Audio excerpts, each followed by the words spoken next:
At 75 years old, I believed I had learned everything there was about pain, disappointment, and the quiet betrayals life slips into our days. But nothing prepared me for hearing my own daughter look at me with that firm, distant expression and say, "You don't need this room anymore." Her voice wasn't loud, but it cut sharp, too sharp for a mother's heart. For a moment I wondered if I had misheard her, if perhaps she meant something else. So with a small, confused smile I asked, "Beta, what do you mean?" Amina didn't look at me. She was scrolling through her phone, tapping her fingernails against the screen impatiently. "You hardly use it anymore, Mama. It's just sitting there. We can make better use of the space." Better use of the space. That room wasn't just space. It was the last corner of the house that still felt like mine. Inside were my memories. The sewing machine my husband bought me on our 10th anniversary. The wooden trunk filled with letters we exchanged when he used to travel for work. The small gudra frame holding his smiling photo. The blanket I knitted when I was pregnant with Amina. Every stitch, every drawer, every old cup or book carried stories older than her adulthood. But she walked away before I could argue. That night, sleep wandered far from me. I sat on the edge of my bed, listening to the ticking clock and the restless shuffle of my own thoughts. My chest felt tight, not from age but from fear. A fear I had never known from my own child. Something wasn't right.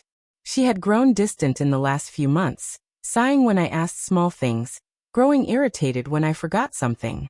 I thought perhaps she was stressed, maybe tired from work and bills. Never did I imagine she was planning something as cold as this. At dawn, I finally drifted into a light sleep. But the morning light didn't bring peace. It brought truth. When I walked toward the room, the door was half open, and something inside me instantly tightened. I stepped forward slowly, the air heavy with a wrongness I could feel in my bones. And when I looked inside, I froze. My belongings, my life, were no longer in their places. Boxes stacked in a careless pile. Labels scribbled with words like old stuff, junk, and miscellaneous. Some things weren't even boxed. My husband's photo frame lay on the floor, the glass cracked across his smiling face. My embroidered cushions, ones I spent weeks making, were stuffed into a garbage bag.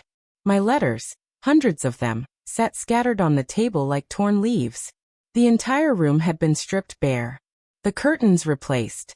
The walls freshly repainted a dull beige. Furniture rearranged to make it look modern, impersonal. My breath trembled as I stepped inside. It didn't smell like my room anymore. It didn't even look like my house. Amina appeared behind me, her eyes cold and calculating. "Mama, don't get upset. We're renting this room out. It's a waste otherwise. And we need the money." "We?" I whispered. My voice felt foreign. "You did all this without asking me?" She shrugged. "You're old now. You don't really need all these things. I'll keep your important stuff. The rest we'll throw away." Throw away. My memories. My life. My husband's presence. Something inside me cracked that moment. Not loud like broken glass. No, quietly, like an old tree splitting in its core. She walked away, her phone already ringing. But I stood there in the silent ruins of my own history. That was the morning I realized. This wasn't carelessness. It wasn't stress. It was a plan. A plan I had to uncover piece by piece, before she erased more than just a room. For days after the room incident, something inside me stayed unsettled, like a small stone lodged in my heart, constantly reminding me that things were no longer what they seemed. I tried to ignore it at first, telling myself Amina must have reasons. Maybe she needed money. Maybe she was overwhelmed. After all, she was my daughter. Surely she wouldn't hurt me intentionally. But then her behavior changed, not in big ways but in quiet, cutting ones. She began speaking to me in a tone people use with misbehaving children. "Mama, don't touch the stove. Mama, stay in your room. You get tired too easily. Mama, you're forgetting things again." Forgetting things? I remembered everything. I remembered every box she pushed aside, every memory she dismissed. One afternoon, I overheard her on the phone. She was in the kitchen, speaking softly, but not softly enough. "Yes, Uncle, soon. I just need the final papers." No, she won't refuse. She's not in a condition to handle things anymore. I froze where I stood. Me. Not in a condition? The spoon in my hand felt heavy. My chest tightened. My ears rang, but I forced myself to listen. She doesn't use the rooms anymore. The place is too big for her. I'll transfer the ownership next month. Transfer. Ownership. Next month. It felt like a thunderbolt hit me. I pressed my hand over my mouth to stop the sound that almost escaped. When she hung up, she saw me standing there. "Oh, Mama," she said with a fake, sugary smile. "You scared me. Do you want something?" "Water," I whispered, though thirst was the last thing on my mind. Her eyes narrowed for a second, like she could sense I had heard something. Then she walked away. That night, I couldn't sleep. The walls of the house felt unfamiliar, like everything was slowly slipping out of my hands. Was she truly planning to take the house? My house. The home her father built brick by brick? I needed answers. And answers don't come to those who sit quietly. The opportunity came when she went out one evening to meet a friend. I knew where she kept important papers, her bedroom drawer, second compartment, always locked. But age doesn't dull every skill. I remembered where she kept the spare key. My hands shook as I opened it, not out of guilt but fear of what I might find. Inside were documents, lots of them, neatly stacked in folders.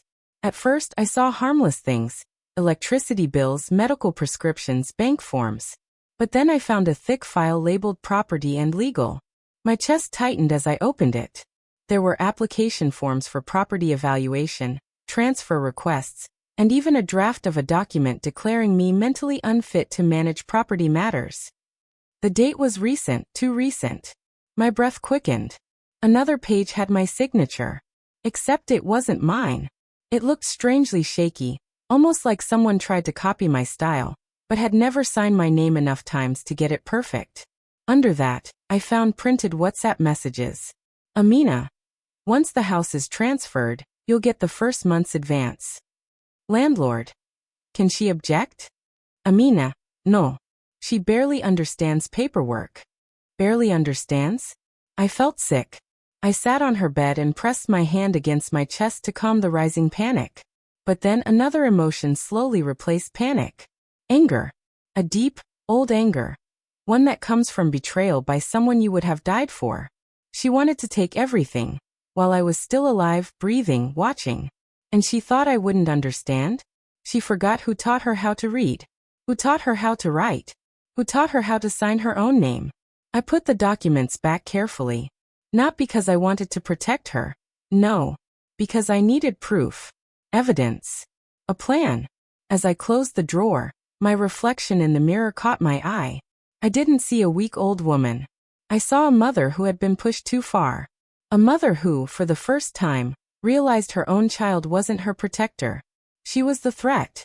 And now I knew the truth. But knowing wasn't enough. The time had come to act. For the next few days, I lived in silence. Not because I was weak, but because silence is the strongest shield when you are watching someone who thinks you are blind.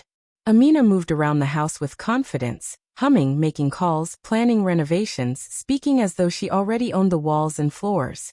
She believed her plan was nearly complete. She believed I was helpless. She believed I was old enough to manipulate. She forgot who raised her. She forgot I had lived 75 long, sharp, observant years. And she forgot I still had friends. One morning after she left for property meetings, I dialed a number I hadn't called in months. It belonged to Kareem, my late husband's closest friend. He was a retired lawyer, a man whose eyes missed nothing, and whose loyalty to my husband extended naturally to me. "Kareem bhai," I said, my voice trembling slightly. "Yes, Baji? It's been so long." I swallowed. "I need help." He heard the weight in my tone. "I'll be there in 20 minutes." When he arrived, I handed him the documents I had secretly photographed, my forged signatures, the property evaluations, the messages between Amina and that landlord. As he flipped through each page, his face darkened. "She's been planning this for months," he muttered. "This is deliberate. Calculated. Not carelessness." I nodded, though my heart felt heavier hearing someone else confirm it. "Can she take the house?" I whispered. He closed the file slowly. No. Not unless you sign willingly. And even then, there's a twist your daughter doesn't know. My brows knitted. What twist? He leaned forward. Your husband. You remember he made a trust before he died? My heart skipped. Yes, but I never read the details. The house is in that trust. It isn't yours alone. You and the trust together control it. Which means your daughter cannot touch it. Not legally. Not through forgery. Not through lies. A breath escaped me, a shaky, relieved breath I didn't know I had been holding. So what do we do? I asked. He smiled in a way that wasn't cruel, but firm. We make her believe everything is going exactly her way. And when the time is right, we reveal the truth. Revenge. Not loud. Not violent. Not hateful. Just fair. I liked that kind of revenge. Over the next week, I played the role Amina expected. I walked slower. Forgot small things intentionally. Stared blankly at papers she showed me. Acted confused when she explained simple details loudly and slowly, as if talking to a child. She grew bolder. She rented out my room to a tenant without my consent. She moved more of my belongings to boxes. She discussed future plans, over the phone within earshot. Every action she took, Kareem documented. Every transaction she made, he recorded. Every forged signature she attempted to use, he stored as evidence. There were nights I lay awake, unable to believe this was happening in my own home. The house that once echoed with my children's laughter now echoed with betrayal. One evening, I overheard her talking to someone again. Just a few more days, she said eagerly. The house will be officially mine, and she can stay in the small room. I'll take care of her. But I need financial freedom. Financial freedom. At the cost of her mother's dignity. That was the night I made a decision. No more acting. No more pretending. It was time. I called Kareem. I'm ready, I said. We do it tomorrow, he replied. Tomorrow. The day she would learn the price of underestimating the woman who carried her for 9 months, fed her, protected her, and loved her unconditionally. She thought age made me weak. She was about to learn it made me dangerous. The morning of the confrontation arrived quietly, almost peacefully. Sunlight filtered through the curtains like nothing unusual was about to happen. But my heart beat steadily, stronger than it had in years. Today wasn't about anger. It was about truth. It was about reclaiming what was mine. Amina woke up late, humming as she prepared tea. She didn't know that Kareem was on his way. She didn't know that her tenant had been asked to stay home for an important update. She didn't know that every lie she had woven was about to fall apart thread by thread. She entered the living room and halted. Kareem stood there with his briefcase, his presence formal and sharp. The tenant waited awkwardly near the door. I sat on the sofa, calm, hands folded in my lap. Amina's smile faltered. Mama, what's happening? Sit down, I said softly. She hesitated, then folded her arms and sat, tapping her foot impatiently. I have to go out soon. Make it quick. Kareem cleared his throat. Amina, we're here to discuss the documents you've been preparing. Her eyes widened for a second, just a flicker, but she masked it quickly. I don't understand. Oh, you do. Kareem opened the file. These are copies of the property papers you attempted to alter. These, he lifted another stack, are the forged signatures you claimed were your mother's. And here, he tapped another sheet, are messages proving your intent to illegally transfer ownership. I what? No. That's not someone must have. Her voice trembled.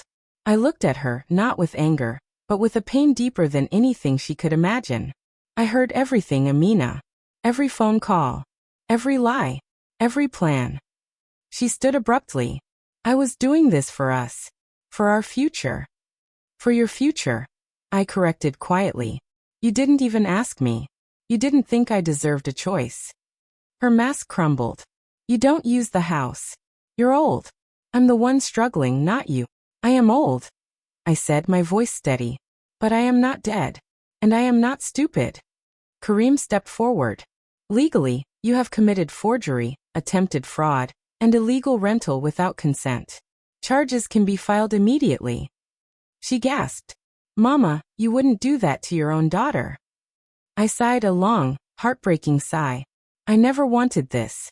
But you forced my hand. Her eyes filled with tears, not the tears of a child seeking forgiveness, but of a person caught in their own schemes. I'm giving you two choices, I said slowly. 1. Leave this house peacefully today. Or 2. Face charges. Mama, please, she whispered. But I had given her enough chances. More than she ever gave me. The tenant quickly apologized and left without a word. He had no idea he was renting a room soaked in betrayal.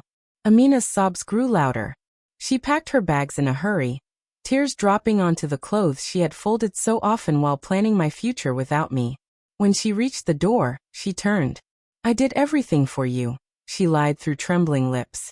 No, I said softly, painfully. You did everything for yourself. She left, the door closing behind her with a finality that felt like a lifetime ending. I walked to my room, my restored room.